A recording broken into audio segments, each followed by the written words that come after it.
अस्सलामुअलैकुम मेरे दोस्तों, सज्जनों और बेलियों। क्या आप जानते हैं जो ग्रीन मटेरियल हमारे पौधों का या जड़ी बूटियों का निकलता है, हम उसको फेंक देते हैं। अगर हम इसकी कंपोस्ट बनाकर इस्तेमाल करें तो हमारे पौधों के लिए खाद का काम करती हैं, यानी इकोसिस्टम, जिसको बायोडायवर्सिटी भी बोलते हैं। देखिए, ग्रीन पत्ते इस्तेमाल करने के मुख्तलिफ तरीके होते हैं। सबसे अच्छे पत्ते वो माने जाते हैं जो बिल्कुल कोमल कोमल से हों, आराम से कट जाते हों, टूट जाते हों, आराम से मुड़ जाते हों। वो पत्ते सबसे ज़्यादा नाइट्रोजन का भंडार होते हैं। उनके अंदर कैल्शियम भी हो सकता है, उनके अंदर आयरन भी होता है। 17 से 18 एलिमेंट्स जो हमारे पौधों को चाहिए होते हैं, वो सारा कुछ इनके अंदर मौजूद होता है। पत्ते किसी भी टाइप के हों, इवन के नीम के पत्ते भी हों, वो भी आप इसी तरह ग्रीन कंपोस्ट के रूप में तैयार कर सकते हैं। इस मेथड को कहेंगे green mulcher, green manure, green compost और ग्रीन फर्टिलाइज़र।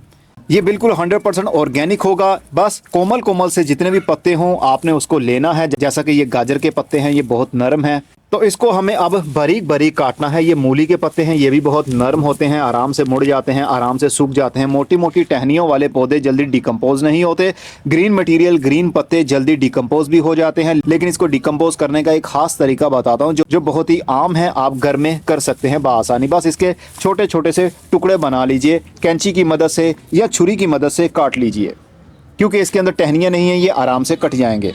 सारे मटेरियल को मैंने बारीक बारीक काट दिया है। अगर आप ना भी काटें लेकिन नरम कोमल पत्ते होंगे, टहनियाँ होंगी, जैसा कि साग होता है, उन जैसे पत्तों को आप ना भी काटें, लेकिन जहाँ पर आपने रखना है, फॉर एग्जांपल अगर आपके पास ज़मीन है या बड़ी क्यारी है, जैसा मेरे पास ये टमाटर के पौधे लगे हुए हैं और ये ग्रो बैग है जिसका डाया 24 इंच का है, तो इसके अंदर साबुत ही पत्ते मैंने गाजर के रख दिए हैं। आप देख सकते हैं लंबी लंबी सी ये टहनियाँ हैं।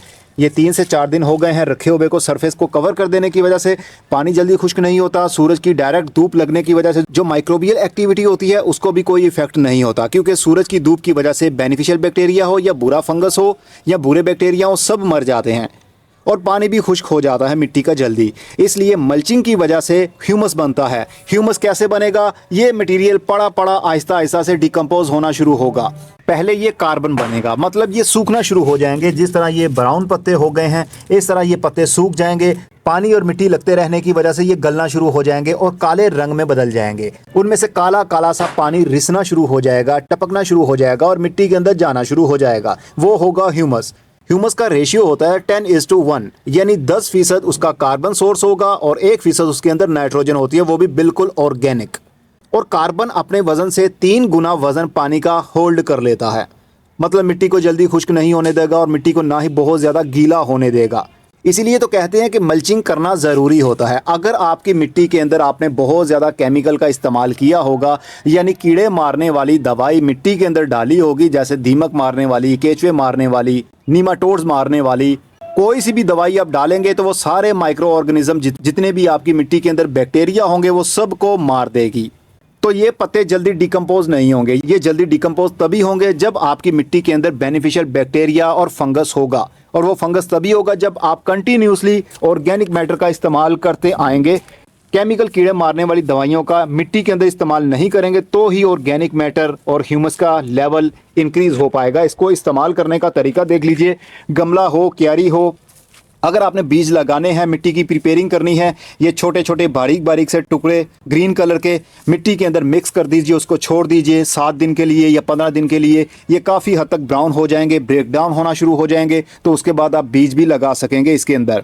ये मल्चिंग का भी काम करेगा, आपकी मिट्टी को नरम भी बनाएगा, ह्यूमस भी पैदा करेगा, बैक्टीरियाज भी पैदा होंगे जो कि आपके पौधे को खाद बना बना कर देंगे। अब इन पत्तों के अंदर जो भी एलिमेंट्स हैं वो सब के सब कहाँ जाएंगे? मिट्टी के अंदर जो बैक्टीरिया है वो इनको ब्रेक डाउन करना शुरू करेंगे और इनके अंदर जितना भी असर है वो सब का सब सूख कर ह्यूमस में बदल कर काला होकर मिट्टी के अंदर चला जाएगा। तो पौधे को खाद मिल जाएगी। हमें बाहर से कोई NPK खाद या किसी किस्म की पोटाश, DAP, नाइट्रोजन देने की ज़रूरत नहीं पड़ेगी। ये नाइट्रोजन का कुदरती सोर्स है।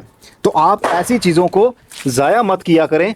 जहाँ जहाँ हो सके, जब जब हो सके इसका इस्तेमाल करें। आपके गार्डन में, आपके गमलों में जितना भी ग्रीन वेस्ट निकलता है, ख़ास तौर पर सब्जियों का वेस्ट नरम होता है तो वो जल्दी डिकम्पोज भी हो जाता है। आप उसको इस्तेमाल कीजिए। ज़रूरी नहीं कि गाय का गोबर होगा तो ही आप ऑर्गेनिक गार्डनिंग कर पाएंगे। जंगलों में आपने कभी नोट किया है, कभी वहाँ पर कोई बैल वगैरह नहीं जाती और ना ही वहाँ पर कोई इंसान होता है, लेकिन फिर भी हमें पौधों की ग्रोथ बहुत अच्छी दिखती है वहाँ पर।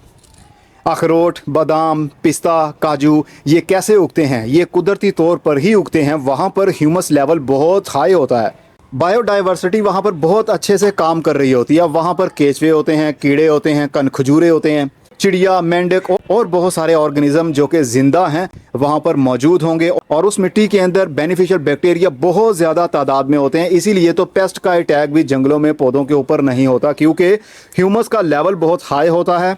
ह्यूमस होने की वजह से बेनिफिशियल बैक्टीरिया बहुत अच्छे से काम कर रहे होते हैं और वहाँ पर नंबर ऑफ वैरायटीज़ भी होती हैं, जिसको बायोडाइवर्सिटी कहते हैं। बायो का मतलब लिविंग ऑर्गेनिज्म, जिसमें इंसान, जानवर, चरिंद परिंद, समंदर के अंदर रहने वाले जानवर, मिट्टी के अंदर रहने वाले बैक्टीरिया, फंगस, वो सब जिंदा हैं, वो बायो की कैटेगरी में आएंगे। और डाइवर्सिटी में क्या आएगा? वैरायटीज़, पौधों की वैरायटीज़, कीड़ों की वैरायटीज़, परिंदों की वैरायटीज़, दरख्तों की वैरायटीज़, बैक्टीरिया की वैरायटीज़। तो इस तरह एक इकोसिस्टम कुदरती तौर पर बिल्ड होता है।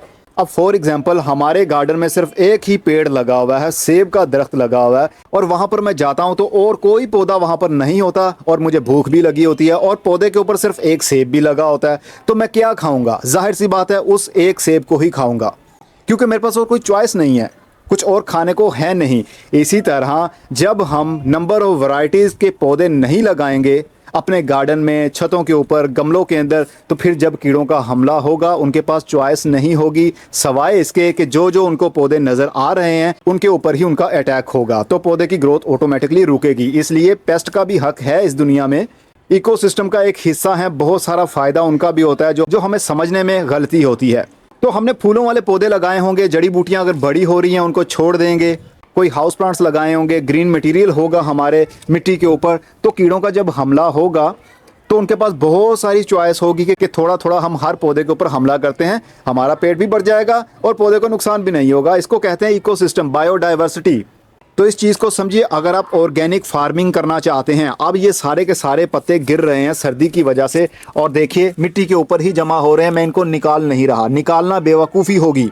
अगर आप ऑर्गेनिक गार्डनिंग को समझना चाहते हैं या करना चाहते हैं तो कभी भी ग्रीन मटेरियल को बुरा मत समझिए, कभी भी ब्राउन मटेरियल को बुरा मत समझिए। बस स्टेजेस का आपको मालूम होना चाहिए कि जब हम टहनियों को काट काट कर डालेंगे तो वो जल्दी डिकम्पोज नहीं होगी, वो तो वेस्ट काफ़ी महीनों सालों तक पड़ा रहेगा, डिकम्पोज नहीं होगा। लेकिन अगर ग्रीन मटेरियल बहुत नरम होगा, आराम से हम इसको मसल सकेंगे, तो ज़रा सोचिए ऑर्गेनिज्म यानी बैक्टीरिया कितनी जल्दी इसको डिकम्पोज भी कर सकते हैं। इसलिए आजकल सीज़न है, मूली के पत्ते, गाजर के पत्ते आराम से आपको मिल सकते हैं। अगर आपने घरों में उगाए हुए हैं तो भी बहुत अच्छा है। हार्वेस्टिंग के बाद बहुत सारे पत्ते आपके पास आ जाएंगे, इस तरह बारीक बारीक कर लीजिए, मिट्टी के ऊपर, सरफेस के ऊपर फैला दीजिए। ऊपर से गोडी करने की भी ज़रूरत नहीं पड़ेगी आपको। जैसे जैसे पानी मिलेगा मिट्टी के साथ वो टच होंगे तो बेनिफिशियल बैक्टीरिया नीचे से ऊपर आएंगे और इस ग्रीन मटेरियल को भी खाना शुरू कर देंगे, क्योंकि मिट्टी के अंदर जो बैक्टीरिया हमने डाले हैं गाय के गोबर के रूप में, ऑर्गेनिक किचन वेस्ट के रूप में, उनको खाना भी तो चाहिए। ऐसा थोड़ी है कि बैक्टीरिया बन गए और उसको खाने की ज़रूरत नहीं है।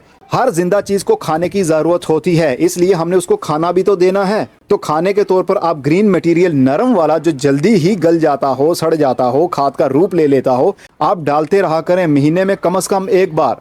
ज़्यादा से ज़्यादा जितना डालना चाहते हैं आप डाल सकते हैं, बस उतना डालिएगा जितना जल्दी मिट्टी उसको डिकम्पोज कर ले। ऐसा ना हो कि एक गमले के अंदर सिर्फ ग्रीन मटेरियल ही आपने डाल दिया और पौधे की जड़ें हैं और ग्रीन मटेरियल है, इस तरह आपके पौधे की जान जा सकती है, क्योंकि इसने डिकम्पोज होना है, बैक्टीरिया ने इसको डिकम्पोज करना है, गैसेज रिलीज होनी है।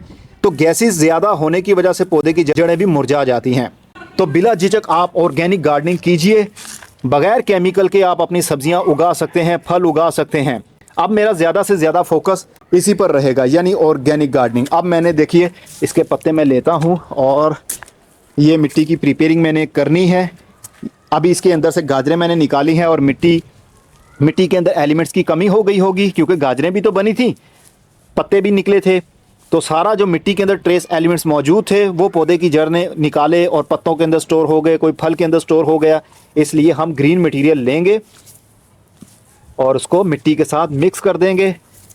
1 हफ्ता 2 हफ्ते इस तरह ये पड़ा रहेगा। उसके बाद हम समर सीज़न की वेजिटेबल सीड्स इसके अंदर डायरेक्ट बो सकेंगे। ये नाइट्रोजन का बहुत अच्छा सोर्स है। नाइट्रोजन के लिए हम यूरिया खाद इस्तेमाल करते हैं, लेकिन हमें हम गाय का गोबर इस्तेमाल करते हैं, लेकिन हर किसी को गाय का गोबर मिलता नहीं है। तो ये बहुत अच्छा ऑर्गेनिक सोर्स है। जंगल वाला अखरोट इतना बड़ा बन जाता है, नाशपाती इतनी बड़ी बन जाती है, सेब इतना बड़ा बन जाता है जंगलों में, तो उसको कौन खाद देता है? कोई भी नहीं। बस पौधे के पत्ते ऊपर से गिरते हैं, नीचे आ जाते हैं और वो पड़े पड़े ब्राउन होने लगते हैं, फिर गलना शुरू हो जाते हैं। बैक्टीरिया और कीड़े उनको खाने लगते हैं, इस वजह से ह्यूमस बनने लगता है। जिस मिट्टी में ह्यूमस होगा उसके अंदर वाटर होल्डिंग भी होगी, वो मिट्टी जल्दी खुश्क भी नहीं होगी और माइक्रो ऑर्गेनिज्म उसमें पलते रहेंगे। इस तरह हमारे पौधे की जड़ें भी पलती रहती हैं और इस तरह पौधे को खाद भी मिलती रहेगी। अब मैं चलता हूँ, अपना बहुत सारा ख्याल रखिएगा। खुदा हाफिज़।